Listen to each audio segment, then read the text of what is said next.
I really think what helped me was my friends who are in the trenches, who are in schools today, and they're like, I'm proud of you. Like that was really hard and you did it. And I was like, okay, if they're not like feeling disappointment in me, then why should I be? Because I'm doing this to better my life. I'm Lisa Harding, ex-EdTech CEO turned certified teacher career coach. It wasn't all that long ago that I was recruiting, interviewing, and hiring teachers for roles in corporate America. Teachers that ended up being some of my all-time best employees. Fast forward through my own career transition, where I left my role as CEO to become a stay-at-home mom, I now work with and empower teachers to transform their lives by turning their once distant career dreams into realities. In this podcast, I give you simple, actionable, step-by-step strategies to help you do the same. If you're a burnt-out teacher or simply need a change and you're looking to create a life you love, you're in the right place, friend. Let's get started.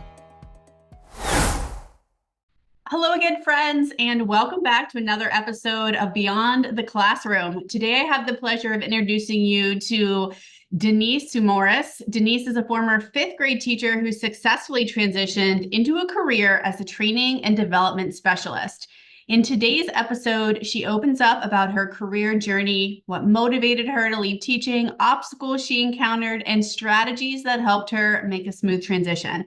We'll also dive into what her current role looks like on a day-to-day basis, how teachers can leverage their existing skills in the field of training and development, and just some good old practical advice for those ready to make a change. Let's dive in. Welcome, Denise. Thank you, Lisa. Thanks for having me today. I'm excited to get into your transition story, but I like to start with a fun question. All right, so this is a little bit out there.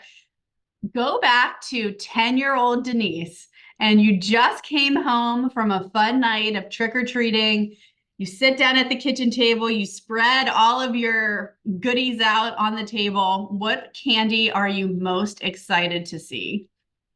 Ooh, you mean the ones that my dad did not check for poison and took away from me? The dad, we call that dad tax here. Yes. Yeah, absolutely.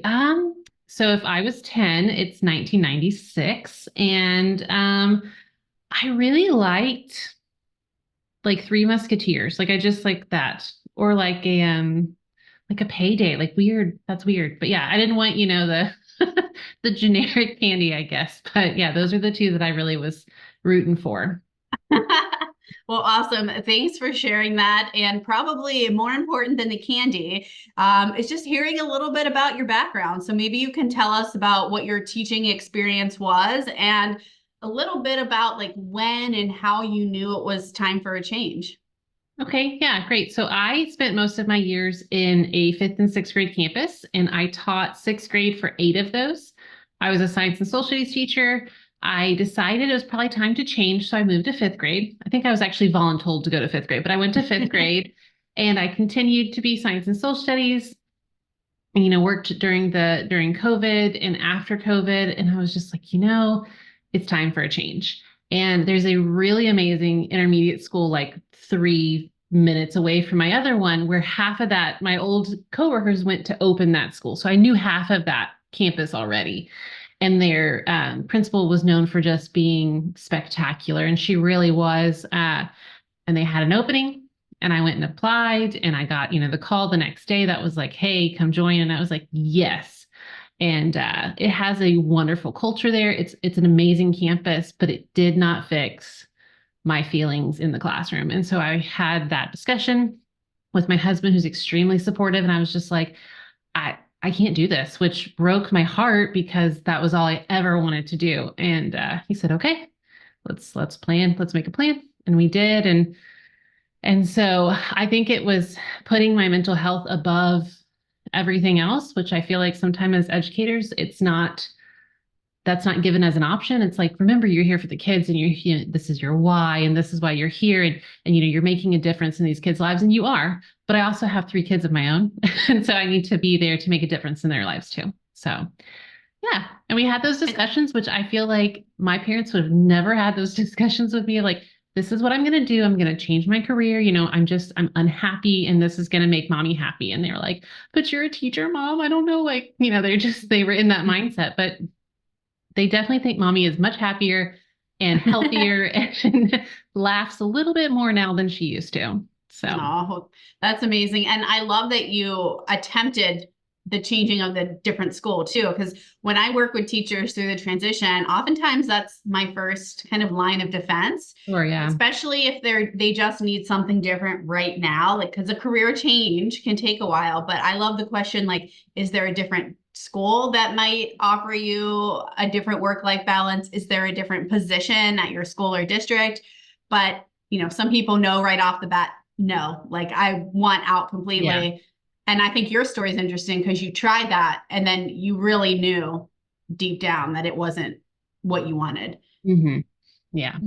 Um, was there anything that helped you get over kind of that guilt that you had, or those like feelings of, maybe disappointing others or disappointing yourself or your own kids? Like, did something help get you over that? Or do you still feel that a little bit today?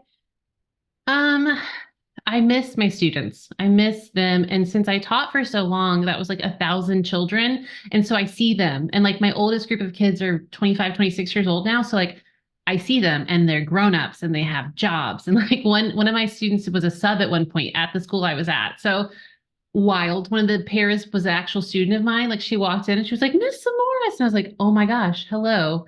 I taught you when I was, pregnant with my twins who are now 10. So it was wild. But um I think what helped me was I have some really great teaching friends. They're my best friends. And they said things like, I'm so proud of you. I'm so proud that you took this challenge and you did it. Because I know there are teachers in classrooms today that feel like they have no out. They feel like this is what they have to do. And some of them, they have monetary reasons for that, or they have, they're the only person providing in their house or whatever. But I really think what helped me was my friends who are in the trenches, who are in schools today, and they're like, I'm proud of you. Like that was really hard and you did it. And I was like, okay, if they're not like feeling disappointment in me, then why should I be? Because I'm doing this to better my life. And I'm only in my 30s. Like we got a lot of life to live. So yeah. Yeah. It is a hard decision, and I'm proud of you too for making the jump, because I think everyone deserves to be happy. And like you said, there's something about teachers, they just give and give and give, and they forget that they're allowed to put themselves first. And really at the end of the day, we're the only ones that are our biggest, like we should be our own biggest cheerleaders. Mhm. So now that you're on the other side of it, and have experienced life outside, is there any advice or anything you wish you would have told yourself, your past self in the classroom when you were going through this? I think I had this mindset that I have all of this experience, and I know that educators are some of the hardest working people and they have amazing work ethic and they can do 1,000 things at one time. Like that's why we're so exhausted at the end of the day, because we have made so many decisions and, just managing a class full of 30 different people with different needs and personalities and all of that in their parents. I would tell myself, and when people reach out to me and ask, like, you did it, like, what was it? I want to make sure I let them know, like, it's not easy. Like, it is not an easy process.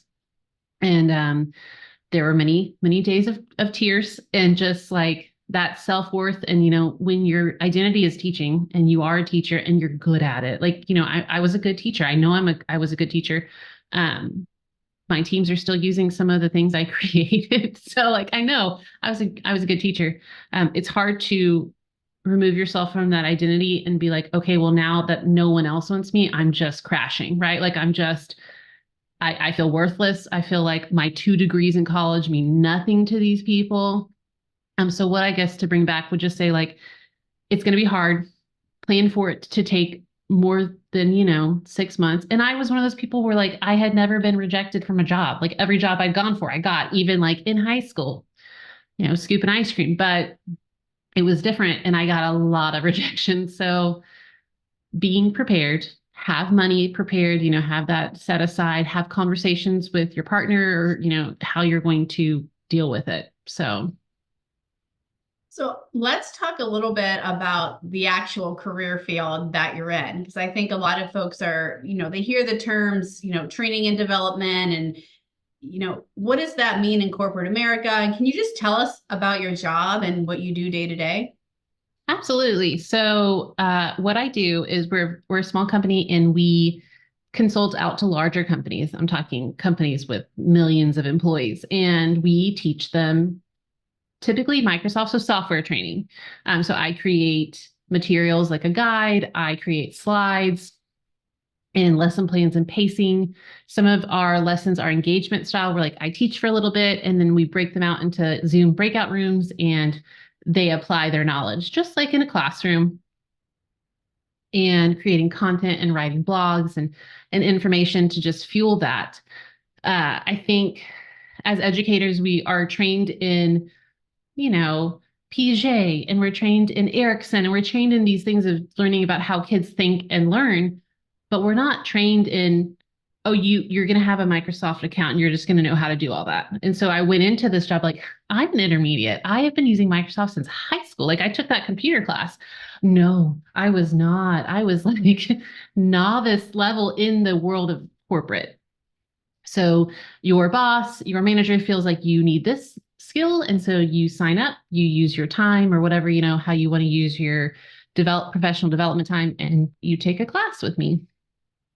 And sometimes it's 5 people, sometimes it's 170 people. So it's just different, but I use my teaching ability. I talk to people. I have, conversations with them before we start the class. I try to make it as informal as possible. Like if you have a question, come off mute and ask me. Ask me in the chat, because we want this to be as beneficial for you as possible. And a lot of our training and development is for specific clients. So like we talk with them, we have a discovery call, we learn about what they're using and how it'll be utilized so it's best for them and how they can really get their bang for the buck from it. Yeah, and for our audience that might be new to just like the corporate world in general, to maybe shed a little more light on this, at least from my experience working in corporate America, there are some companies that have their own training and development staff on payroll. So they work for that company. But then there are other companies that hire it out to someone else. And Denise, you would be that person that they would be hiring out.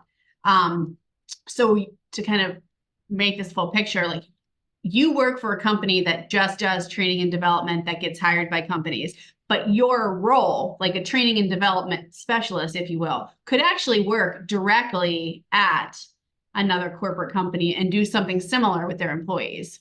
Absolutely. Yes. I could be, the in-house expert on different things to teach them those different softwares. Yeah. So, how did you find out about this field or even just this particular job? Like, what was your career exploration process like? Okay, so I started out as wanting to be a Scrum Master because my husband works in oil and gas and they have Scrum Masters, which are like the cheerleaders of a team, and they follow agile methodology and they apply it to projects. It's an iterative process where like you do sprints of every 2 weeks, and I learned it. And I was like, okay, like I can do this. I understand this, and I took some classes and I became certified, and it's just an influx of Scrum Masters to be out there in the world looking for jobs. And I was like, this is not going to work. So I pivoted, because and I say this to people that ask me, like, you really need to pick like 1 or 2 areas and strictly focus on that and make your LinkedIn about that, and make a LinkedIn if you have not done so, because I did not use that in education by any means. And take whatever free certifications you can on it, or look at blogs and post about it. Like you really need to show whoever's looking, because they will look at your LinkedIn. Okay, this person understands this to a degree and they actually want to follow this field. So I applied to both. I applied to Scrum Masters, to project managers, to project coordinators, because I had heard that people have their PMPs and they use their education as for their application for that. If you can apply that, an entire school year is like a project. You start at the beginning and you follow through. But my job with my amazing boss now is, the first question was like, how many years of classroom experience do you have? And I was like, oh, I got this. Like I was like, I have a lot. At the time I had 14, so I was like 14 years of experience. And I think really truly people, if you're out there listening to that are managers, like you just got to actually talk to the teacher. You got to look at them. You got to see past their, 10 years in education and, a school district, but and see actually what they can bring to the table and what they can, because you won't be disappointed because they're going to be extremely hardworking and they're going to be fast learners. And, I think most teachers have this complex of they want to be good at what they do, which is really difficult when you get into a new career. Sometimes there's a little imposter syndrome happening, but that's what I typed in training and development. I typed in learning and development. I knew that instructional design was extremely saturated with teachers. So I did not want to go that route, even though I love to make content and be creative with it, which I get to do in my job now with guides and materials and lessons. So I think the biggest thing was my boss put an emphasis on teaching and knew that that would be helpful. And that's where I got in. I mean, yeah, for this particular career, it's a very kind of straight line between teaching and this job, which is not true for every job that teachers go after because there are thousands of jobs that they can apply their skills for. So the company that you work with, was this a local job that you found? Is it a remote job? What was the process like of kind of going through the interview process? Today's episode is sponsored by the Teacher Career Transition Academy. Our academy provides expert career coaching, professional resume and cover letter templates, small group coaching sessions, and a supportive peer network. The best way to jumpstart your career change journey is to enroll in my free Beyond the Classroom Masterclass. Visit teachercareertransitionacademy.com/masterclass to enroll now. I'll also drop the link to register for free in the show notes of this episode. This free masterclass is sure to kickstart your journey or give you the boost you need to move the needle if you're already in the career change process. Enroll for free at teachercareertransitionacademy.com/masterclass. What was the process like of kind of going through the interview process? Yeah, great. So it's NAC training with like a K, like, you get the NAC for it. And my boss lives in Florida. And so it was not at all, I knew it was going to be purely remote, and he had been remote for years. Like was doing this before COVID happened. Like he knew how to train online and via Zoom and also in person. But no, I found it through LinkedIn. Like I said, I applied, and then we had a one-on-one, like kind of conversation just over Zoom, no cameras on or anything. And then I was asked to create something for him to show him my teaching personality and abilities. And he was like, do something, So I taught about the earth. I taught about the layers of the earth and the composition, because once a science teacher, always a science teacher. And he liked what he saw. So then we had another interview, and it was longer, and it was more about discussion and how to work on a team and my philosophies in teaching and learning development. And then I was offered the position. So yeah. Great. I asked him, I was like, how many people applied? And he was like, like 600. And I'm like, whoa, like, oh my gosh. So yeah. Did you do any networking? Like, I mean, did you reach out to him on LinkedIn or anyone at the company to try to get your foot in the door at all? No, it was a unicorn. That's what I call it. Like, it just magically fell into place. No, I didn't know him. I didn't know anyone at the company beforehand. And so it was just. Yeah. And a lot of times when I do these stories, like, obviously we're here talking about the one that came to fruition, like the one that actually happened. But, teachers, get frustrated in the process of this happening. Like, I've applied to 50 jobs. Like, it's like, I've been doing this for months or years. Like, what was the work and things that you did that before this one happened? Like, were you at a place, did you ever say to yourself, like, this is never going to happen for me? Like, I'm feeling frustrated, or was this your first one out the gate? No, yeah. I think I applied to 600 jobs. So yeah. And my husband and I had the discussion of like, when is it to stop? Like, when do I stop and find, a job waiting tables or at a restaurant or go back to education? Like, where is our stopping point? And so I finished my school year. And so I had summer, right, where I still got paid. And then it took me, so I got hired in October. So in the long run, in the theory, it doesn't sound like a very long time, but when you're living it, it's a very hard time. And all you teachers out there listening, corporate moves at a snail's pace, like it compared to education. Like I said, I interviewed for that last job and I was called like 2 days later and I had the job. In corporate world, it moves much slower and it, goes through different hoops and they have to apply it, especially if you're working with an HR department, all that. But like, be prepared to wait a month to hear anything. And I know that's very frustrating for myself because I'm a let's get it done kind of girl. But that's a good piece of advice. Like, if you don't hear anything, that doesn't mean that it's a bad thing. It just means that they're moving slower than education does. Yeah, and I mean, 600 applications. You had a busy summer. You were busy that summer. Yes. And I tried to network. Like, there is no shame in that game. Like, network who you know. When I created my LinkedIn, I was like, who did I go to high school with? Like, I was like, click, click, click, click, click. And it feels awkward to reach out to people you don't know, but that is a thing on LinkedIn. Like, you see somebody who is a Scrum Master and you're like, I want to be a Scrum Master. So you try to connect with them. And it's not like, this person. It's just like, okay, let's connect. Or they're like, I'm ignoring you and I don't ever get on my LinkedIn. But we have a lot of like coaching discussions and coaching just exercises in the academy that really focus on what you just said, like literally reaching out, networking with people and setting up informational interviews, especially for folks that are in, career exploration.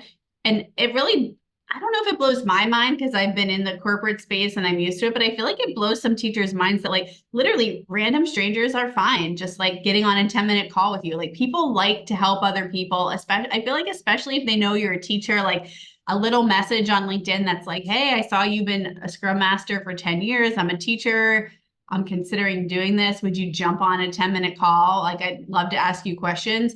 It's amazing. Like, people are willing to do that and help each other. And then, later down the road, you have someone to go back to and say, hey, like, here's my resume. Do you have a referral for me? So, yes, absolutely.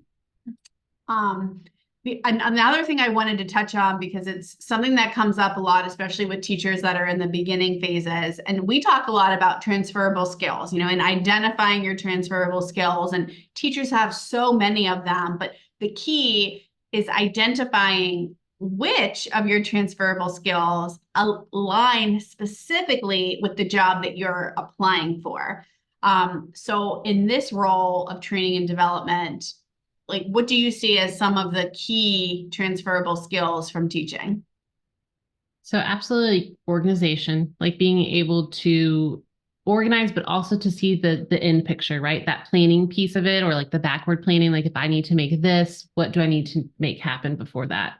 I know that my master's in curriculum instruction was definitely a plus in my point in my column because of, I've learned how to do that. Excuse me, I have extensive knowledge in making content and I wrote content for my district and all of that. But so organization and personality, like a lot of teachers have personality and they're not afraid to talk to people. They're not afraid to get up in front of a group of people and have conversations, use their teacher voice, right? Like, we have this presence sometimes. I feel like a lot of us do that. It's very friendly. It's very opening, like, and warm. And like, I think that is a very transferable skill. And you can definitely see that in an interview as a teacher is talking and using their hands and moving around like I am right now. But yeah, so, and then just your knowledge, like in your mind of, okay, I need to learn this material. We do it as an educator, like, okay, I got moved to this, 2 weeks before school starts, never taught US history. Let me start learning, refreshing. Hopefully you haven't forgot US history, but refreshing what you've learned before. So work ethic.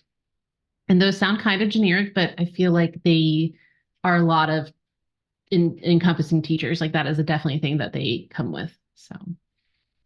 As far as I know that you do training, you said on like Microsoft and maybe some other software, but if you put aside the software that you train on, what type of software do you use in your like everyday to maybe create material? Or I don't know if you have a project management software, like just talk to us about the work environment. Yes, we do use Microsoft at our company very frequently. I use a lot more PowerPoint than I ever did because when I was an educator, we used Google, but then we did stuff in Microsoft. Like, it's all over the place. And my boss was actually he was shocked to know that like teachers are never given any training on that. And because my other coworker is a former K-12 educator as well. And we were like, no, no, no, like we could definitely like give teachers professional developments on using Excel and PowerPoint and Word, like to help them to become more efficient. We use Canva. I really like some Canva. um, I do a lot of carousels and creation in that, but then otherwise it's just we do have the project management side of using Planner for Microsoft. And so we do that. And Loop is a new Microsoft tool that's really up and coming that can help with those different types of tasks lists and Kanban boards or whatever you want to, how you ever want to lay out your tasks. But like I said, we are a smaller company, so we don't have as much as like my husband who works for a larger oil and gas company where they have, Confluence or Jira, and they do those different types of project management tools. So What's your favorite part of your new career life? The lack of stress. Like that, I mean, it really is one of those where like it's 4 p.m. Shut my computer down and go pick up my kiddo from daycare. Like it's not like okay, I'm gonna finish this right now and then I'm gonna take it home and I'm gonna grade these papers and I'm gonna work on this, slide deck for next week's or look at these different test questions. Like it's not like that. There are some times where like it's, like if I could just finish this, and sometimes I do, or sometimes I don't, and it's okay. And the lack of micromanagement, like my boss trusts me to do what I need to be doing, and if I need a question, he knows I'll ask him. Like it's not like and then you need this to be done, and this before you can do this, and like that date and looming over you sometimes that with micromanagement. But yeah, the less stress, and I know corporate jobs can still be very stressful, but it's different. And they always talk about like, do you miss summer? Do you miss the holidays? I have a really great schedule at my company where like I have a lot of holidays off, but also I don't need that time to recuperate. Like I don't need the June and July months to just lay around and have time with my kids and, binge Netflix and just feel like I'm turning back into the human I was before it starts back up in August. So yeah, it's a lot of great things. That's a big question I was actually going to ask, because people always say like, oh, I don't know if I can live without the summers, but not just your story. It seems like most of the stories I hear, it's like, I don't need it because I have more balance throughout the entire year to work like around my schedule. So what's your schedule like? You're usually done and logging off around 4 p.m. Yeah, so I work 8 to 4, and then my other coworkers are all in the Eastern time zone, except for one, she's in Pacific. But yeah, so they're working at 9 to 5 over there. So yeah, it works.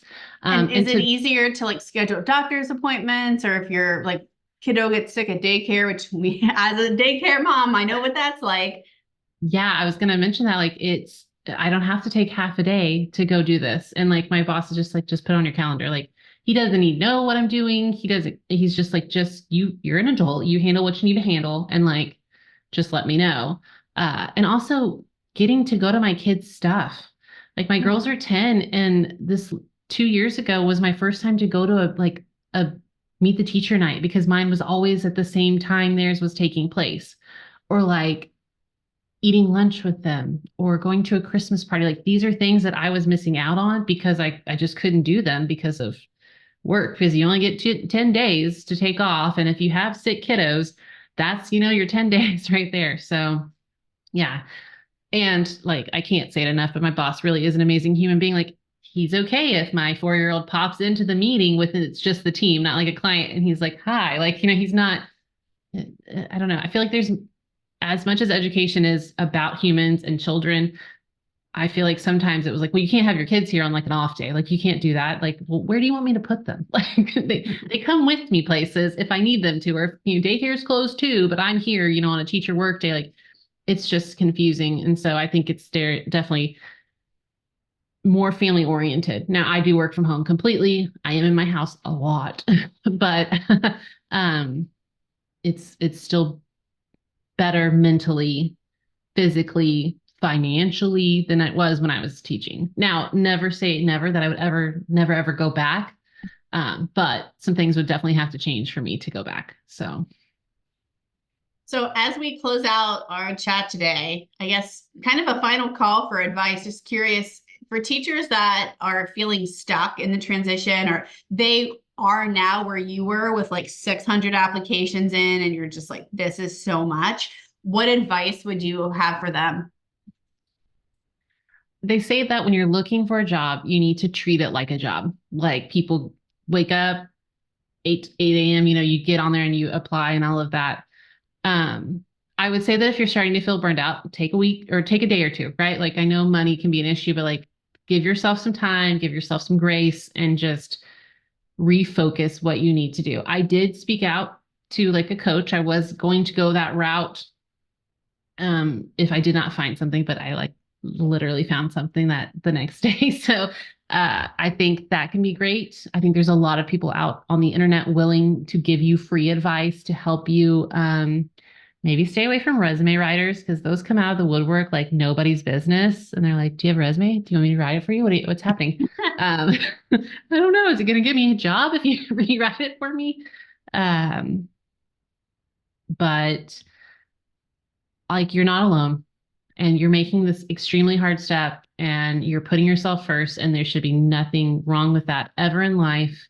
And there is light on the other end, and hopefully you can experience that and it's what you want. And also the saying, right? Like you don't have to take the train to the final destination. You just take the train to get you the closest that you need to go. So if you find a job and it's not the most perfect thing in the world, it's okay to take that job, learn new skills, get some, experience under your belt, and look for a new job. It's corporate. It's not education. Like you're not going to be held into a contract and you can leave after your 2 weeks notice. So thank you for sharing that. Thank you for everything that you shared today. It's such a great story. And for everyone listening in today, thank you so much for joining us on today's episode of Beyond the Classroom. I hope Denise's story and her insights have inspired you to explore new possibilities and take those first steps towards your own career transition. If you enjoyed this episode, please take a moment to subscribe so you don't miss any future conversations. And if you found value in today's discussion, I'd love for you to leave a review. It really helps other teachers out there find our podcast and get advice and encouragement on their own journey. Until next time, remember, friends, the journey is just the beginning. Embrace the adventure.